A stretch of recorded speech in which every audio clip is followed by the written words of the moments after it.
जहां सांस थम जाए। अभिमन्यु।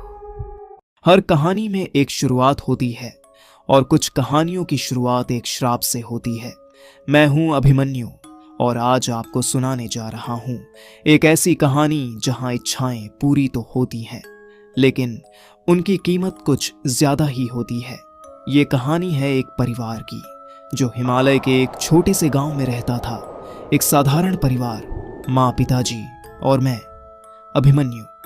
एक रात एक अनजान मेहमान हमारे घर आया, कपड़ों से भीगा हुआ, आंखों में अजीब सी चमक और हाथ में एक पुरानी मूर्ति। उन्होंने कहा, बेटा, ये मूर्ति किसी साधु ने मुझे दी थी। 3 इच्छाएं पूरी करती है, लेकिन हर इच्छा का अपना दाम होता है। उस वक्त मुझे बस जिज्ञासा थी, उत्साह था। कौन नहीं चाहता कि उसकी इच्छाएं तुरंत पूरी हो जाए, और बस वही मेरी पहली गलती थी। मैंने मूर्ति उठाई और पहली इच्छा मांगी, मेरे पिताजी को एक अच्छी नौकरी मिल जाए। अगले दिन पिताजी को एक पत्र आया। उन्हें शहर के एक बड़े स्कूल में हेडमास्टर बनाया गया था। माँ रो पड़ी, खुशी के आंसू। लगा जैसे मूर्ति ने हमारा साथ दिया है।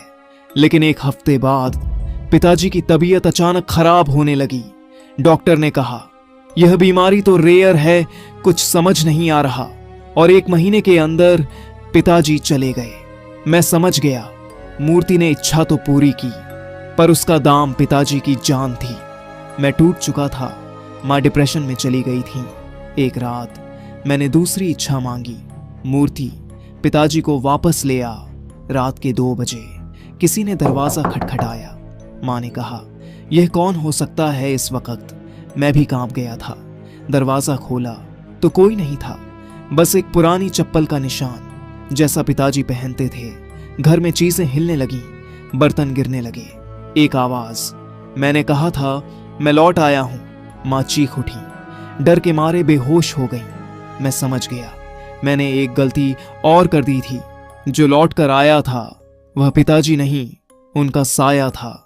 मैं माँ के पास बैठा था, उनका हाथ पकड़े हुए। उनकी सांसें अब हल्की सी चल रही थीं। उन्होंने आंखें खोलीं और बोलीं, बेटा, इस मूर्ति को अब हमेशा के लिए मिटा दो। मैं मूर्ति लेकर मंदिर गया, लेकिन मूर्ति का रंग बदल चुका था, लाल से काला हो गया था।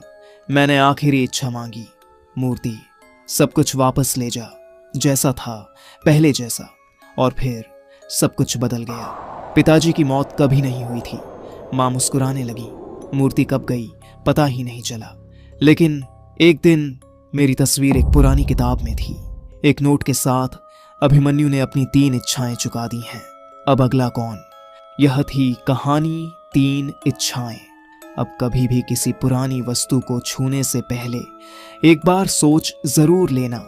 मैं हूं अभिमन्यु और यह था हॉन्टिंग बाय अभिमन्यु। हम जल्द ही बहुत ही ज्यादा दिलचस्प कहानी लेकर आने वाले हैं अपने चैनल पर।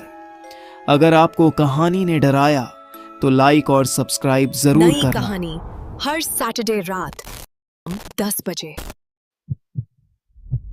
अभिमन्यु।